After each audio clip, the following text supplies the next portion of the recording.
Hello friends, welcome to my channel spoken English class. আবার একটি নতুন ভিডিও নিয়ে হাজির হয়েছি। স্পোকেন ইংলিশ শেখার জন্য এই ভিডিওটি খুবই গুরুত্বপূর্ণ। তো ভিডিওটি তোমরা প্রথম থেকে শেষ পর্যন্ত দেখো এবং ভিডিওর শেষে অবশ্যই কমেন্ট করে জানাবে। তাহলে শুরু করা যাক। ইন টাইম মানে সময় মতো বা যথাসময়ে। সে কি সময় মতো এসেছিল? Did he arrive in time? All of a sudden মানে হঠাৎ করেই সে গম্ভীর হয়ে ওঠে। He became serious all of a sudden.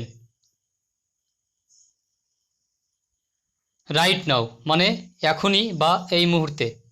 আমি এই মুহূর্তে কাজ করছি না। I am not working right now. I am not working right now. Off and on মানে কখনো কখনো। কখনো কখনো বৃষ্টি হয়। It rains off and on.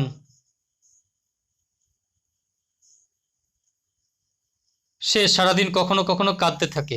C cried off and on all day. She cried off and on all day. Get rid of মানে মুক্তি পাওয়া। আমি এই মাথা ব্যথা থেকে মুক্তি পাচ্ছি না। I can't get rid of this headache. Every now and then মানে হামেশাই বা প্রায়ই। আমি এখনও তাকে প্রায়ই দেখি। I still see her every now and then. Do well মানে উন্নতি করা। সে উন্নতি করতে দৃঢ় প্রতিজ্ঞ ছিল। She was determined to do well.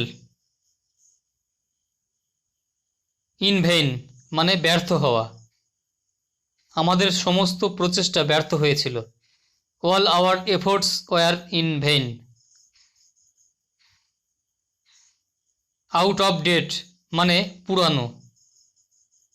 আমার পাসপোর্ট পুরানো হয়ে গেছে। My passport is out of date. My passport is out of date. Eat out মানে বাইরে খাবার খাওয়া। আজ রাতে বাইরে খাবার খাওয়া যাক।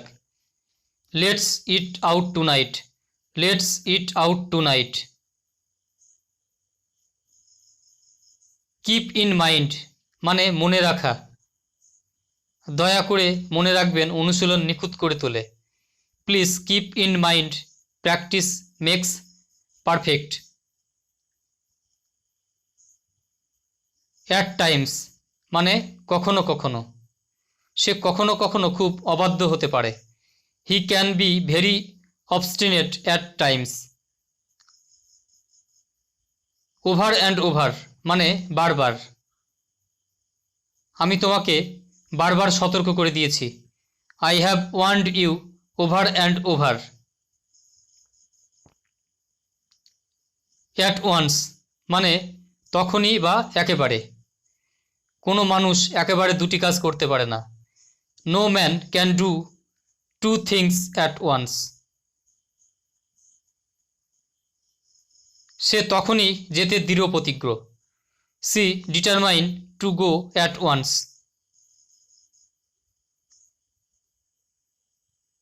আউট অফ ব্রেথ মানে জোরে জোরে শ্বাস নেওয়া।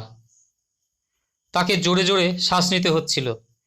হি was out of breath. He was out of breath. At all মানে মোটেও বা একেবারে। সে আমাকে মোটেও মুগ্ধ করেনি। She did not impress me at all. She did not impress me at all. আমি তাকে মোটেও পছন্দ করি না। I don't like him at all. I don't like him at all. On purpose মানে উদ্ভাবে বা জেনে বুঝে। আমি এটি জেনে বুঝে করিনি। I did not do it on purpose. I did not do it on purpose. Aware of মানে সচেতন। তুমি কি সময় সম্পর্কে সচেতন? Are you aware of this of the time? Are you aware of the time? আমরা বিপদগুলি সম্পর্কে পুরোপুরি সচেতন। We are fully aware of the dangers. We are fully aware of the dangers. Keep in touch with মানে সাথে যোগাযোগ রাখা। তুমি কি কোনো স্কুল বন্ধুদের সাথে যোগাযোগ রাখো? Keep in touch with any school friends. Do you keep in touch with any school friends?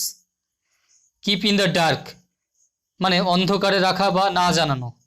তুমি কি তোমার অসুস্থতা সম্পর্কে আমাকে অন্ধকারে রেখেছো কেন? Why did you keep me in the dark about your illness?